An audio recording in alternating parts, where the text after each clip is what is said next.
আবার বাবরি মসজিদ তৈরি অশান্তি বাড়ানোর রাজনৈতিক ষড়যন্ত্র। আরএসএস এর শতবর্ষের অনুষ্ঠানে কলকাতায় এসে মন্তব্য মোহন ভাগবতের।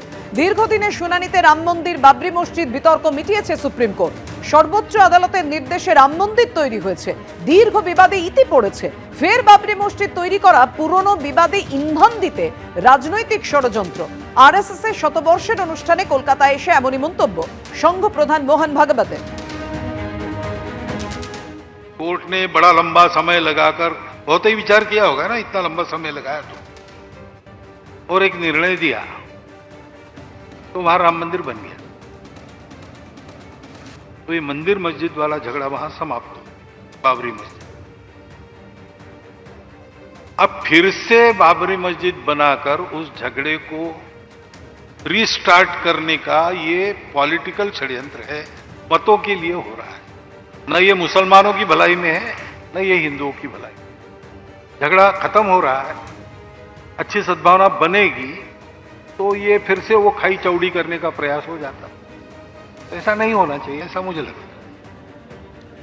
বাবরি মসজিদে শিলান্যাস করার পাশাপাশি হুমায়ুন কবির জানিয়েছিলেন 22শে ডিসেম্বর তার নতুন দলের নাম তিনি জানাতে চলেছেন। কাল সেই নতুন দল ঘোষণা হতে চলেছে। তার আগে হুমায়ুন কবির বলছেন তার দলের নামে চমক থাকবে, 3 অক্ষরের দল হবে। সেই সঙ্গে বলছেন তার দলের রাজ্য কমিটির সদস্য সংখ্যা হবে 70 জন, এর মধ্যে 20% অন্যান্য ধর্মের মানুষও থাকবেন। নতুন দল ঘোষণা করতে চলেছেন হুমায়ুন কবির। প্রস্তুতি প্রায় শেষ পর্যায়ে। নতুন দল ঘোষণা করতে চলেছে আগামীকাল। অনেক আগেই আমি ঘোষণা করেছিলাম যে 22শে ডিসেম্বর সোমবার। এই সোমবারটা বেছে নেওয়ারও একটা কারণ আছে। আমি পৃথিবীতে যেদিন আমার মায়ের থেকে ভূমিষ্ঠ হয়েছিলাম সেদিন ছিল সোমবার ভোরবেলা। তৃণমূলের থেকে এমন কোনো অফার, এমন কোনো ফোন যাতে নতুন দল করা থেকে আপনি পিছিয়ে যাবেন? কোনো প্রশ্নই আসে না। আজকের দিনে এইসব প্রশ্নের অসম্পূর্ণ এবং অপ্রাসঙ্গিক। আমার কাছে কোনো প্রাসঙ্গিকতা নেই। 30টা আসনে লড়বেন আজকের দিনে 135 বলেছিলাম, ওটা আরও বাড়বে। মিনিমাম 182 আসন থাকবে, বা প্রয়োজন হলে 294 লড়ব। আপনার দলে সবাই মুসলিম, মানে যারা কমিটিতে আসবেন, যারা সংগঠন পরিচালনা করবেন? না না না না, মোটেই না। যারা 75 জনের স্টেট কমিটি হবে সেখানে দেখবেন যে অন্ততপক্ষে 20% হিন্দু লিডার থাকবে। এখনো পর্যন্ত যেটা কখনো বলেননি সেটা হচ্ছে আপনার নতুন দলের নাম। আগামীকাল বেলা 1টার জন্য একটা ইঙ্গিত ছোট্ট। ভারত বাংলার জনতার পার্টি হবে, লোগো হবে। আমার সম্ভাবনা, এখন তো ইলেকশন কমিশন এত তাড়াতাড়ি লোগো দেবে না। আমি টেবিল আমার পয়া, আর যদি টেবিল না পাই তাহলে জোড়া গোলাপ ফুল নিয়ে লড়বো। যেহেতু পদ্ম ফুল আর ঘাস ফুল, তার পাশাপাশি কাঁটাওয়ালা ফুল। পতাকার রংটা ন্যাশনাল পতাকার কাছাকাছি থাকবে। রিজিনগরে হুমায়ুন কবিরের বাবরি মসজিদ তৈরির প্রস্তুতি তুঙ্গে। যেখানে মসজিদ তৈরি হবে তার আশেপাশে বিক্রি হচ্ছে ইট। রীতিমতো ইটের দোকান বসে গেছে।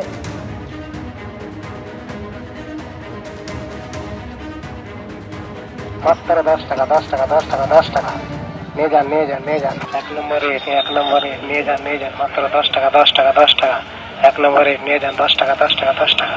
বাবরি মসজিদের ভিত্তি স্থাপন হওয়ার পর থেকে দেখা যাচ্ছে যে ইট নিয়ে আসছেন অনেকে, বিভিন্ন ইট ভাটা থেকে ইট নিয়ে আসছেন। এক্ষেত্রে একেবারে দেখতে পাচ্ছি ঠিক যে জায়গায় প্রস্তাবিত বাবরি মসজিদ তার উল্টো দিকে নিয়ে যান মাত্র 10 টাকা 10 টাকা 10 টাকা 1 নম্বরে নিয়ে যান। 10 টাকা 10 টাকা 10 টাকা। একেবারে ইট বিক্রি শুরু হয়েছে। এরকম ভাবে বলা হচ্ছে 10 টাকা করে দাম। যিনি রয়েছেন এখানে বিক্রেতা, তার সঙ্গে কথা বলে নেব যে এখানে ইট বিক্রি কবে থেকে শুরু করে? আজ থেকে শুরু করেছি। 10 টাকা 10 টাকা 10 টাকা ইট বিক্রি, হ্যাঁ ইট বিক্রি শুরু করেছে, আজ থেকে শুরু করেছি। এগুলো মানে বাবরি মসজিদের জন্য? বাবরি মসজিদের জন্য, হ্যাঁ হ্যাঁ অনেকে কিনছে। বাবরি মসজিদের জন্য কেউ বাড়ি থেকে নিয়ে আসছে, কেউ কিনছে, কেউ পাথর দিচ্ছে, কেউ বালি দিচ্ছে, মানে যার যেটা মনে চাইছে সে সেটা দিচ্ছে। এখান থেকে বিক্রি হচ্ছে।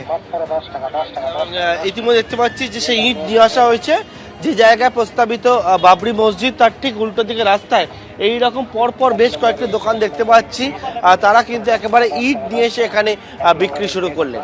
ক্যামেরা প্রবীরদের সঙ্গে পার্থপ্রতিম ঘোষ, এবিপি আনন্দ, মুর্শিদাবাদ। সরকারি টাকায় ধর্মস্থান তৈরি করার নিয়ম নেই। কলকাতায় আরএসএস এর শতবর্ষের অনুষ্ঠানে মন্তব্য মোহন ভাগবতের। সরকারি টাকায় মন্দির বা কোনো ধর্মস্থান তৈরি না করাই নিয়ম। মন্দিরের সুরক্ষা, অর্থের সুরক্ষায় কাজ করতে সরকার পারে, মন্তব্য আরএসএস প্রধান মোহন ভাগবতের। मंदिर या कोई भी धर्म स्थान सरकार बनावे, इसका विरोध है। ये नियम नहीं है, ऐसा न करे, यही नियम है। सरकारें आती जाती है, धर्म सदैव रहता है। रिलीजन्स भी लंबे चलते, भगवान के पास ले जाने वाले रास्ते होते, इनको इस राजनीति में संपर्कित नहीं करना चाहिए।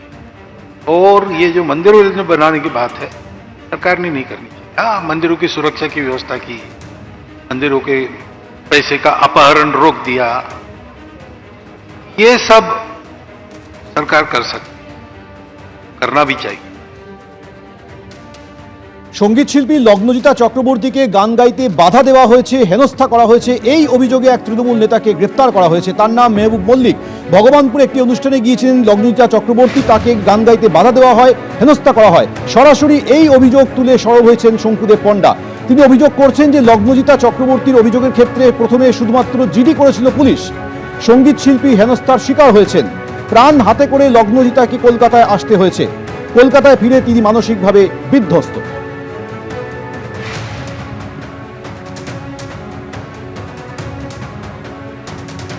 আমার অনুষ্ঠান 7টায় শুরু হয়, 7:45 অবধি অনুষ্ঠান একদমই নির্বিঘ্নে হয়। 7:45 নাগাদ তখন আমার 7টা গান গাওয়া হয়ে গেছে আমার লিস্টের, এবং আমি তখন 8তম গানে যাব।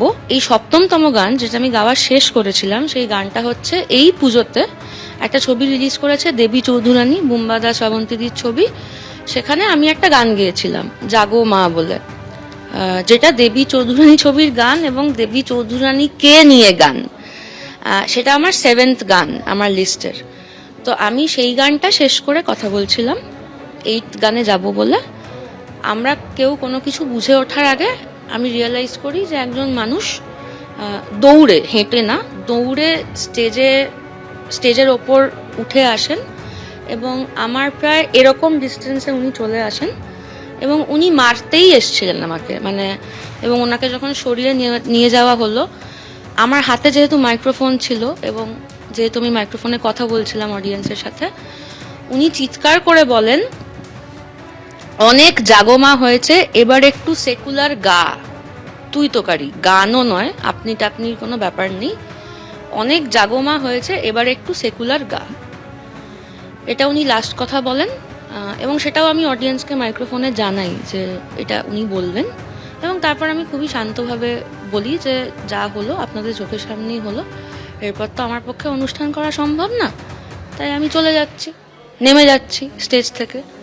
এবং তারপরে আমি ওখানে ভগবানপুর পুলিশ স্টেশনে আমি যাই এবং আমি একটা জেনারেল ডায়েরি করি।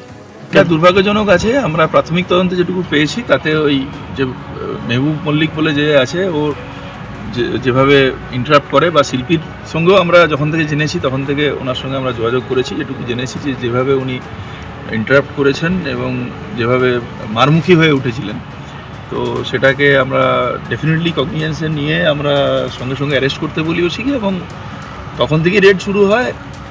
হি ওয়াজ অ্যাবসকন্ডিং, আমরা সকালে ওকে অ্যারেস্ট করেছি, তারপরে আমরা ওটা কোর্টের কাছে ফরওয়ার্ড করে আমরা কাস্টাডিতে নেব, প্রেয়ার থাকবে আমাদের রিমান্ডে, এবং আরও যা আছে পুরো যে ঘটনার সমস্ত অ্যাসপেক্টগুলো আমরা তদন্তে আমরা আনার্থ করার চেষ্টা করি। আমরা এসডিপিও লেভেলের অফিসারকে দিয়ে আমরা ওসির এগেনস্টেও একটা ডিপার্টমেন্টাল এনকোয়ারি আমরা ইনিশিয়েট করেছি। এবিপি আনন্দ, এগিয়ে থাকে, এগিয়ে রাখি।